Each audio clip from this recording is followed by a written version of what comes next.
tava estourando. Olha aí. Esse respiro não ficou alto, não? Não. Ficou bom.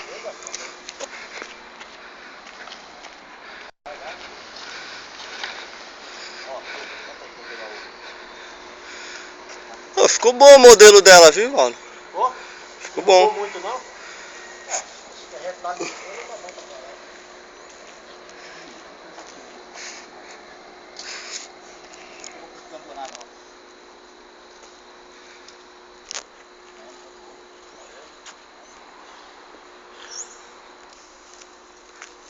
E aí, mano? É, até que não jogou muito, só no meio ali que ficou coisa. As folhas estavam tudo amarrotadas, mano. É. Tá chique. A gaiola já tirou.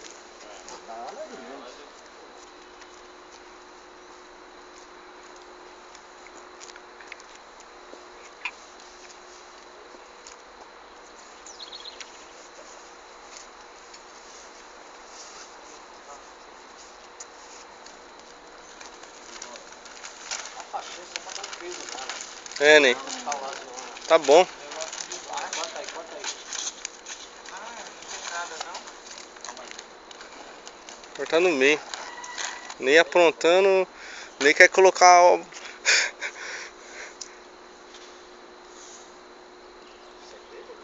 mano. Só tô com sorte não. Olha. Tirou, que tirou.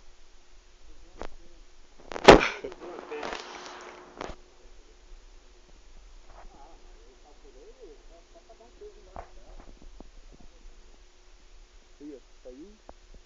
Não, pelo amor de Deus, vai embora, bichinho. Tomara, mano. Estourar aqui, filho. Da altura que ela tá ali, essas bombas caem no chão ainda, mano. Cair, eu saio correndo.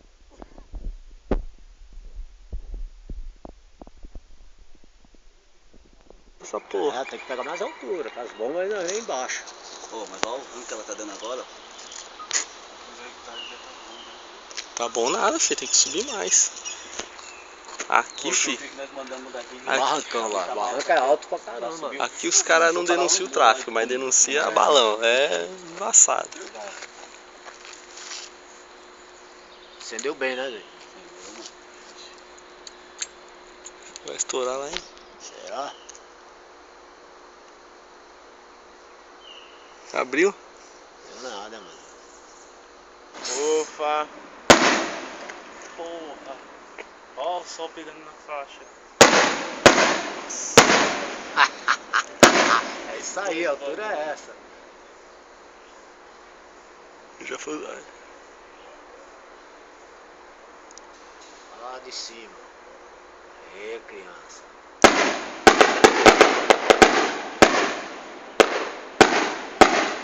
Olha lá, a faixa foi pro saco. Falando? Foi a bomba. Foi mesmo. Olha o tequinho da faixa que foi. Ih, mano, ficou um tequinho de faixa lá, mano. Tá suave, tá aí.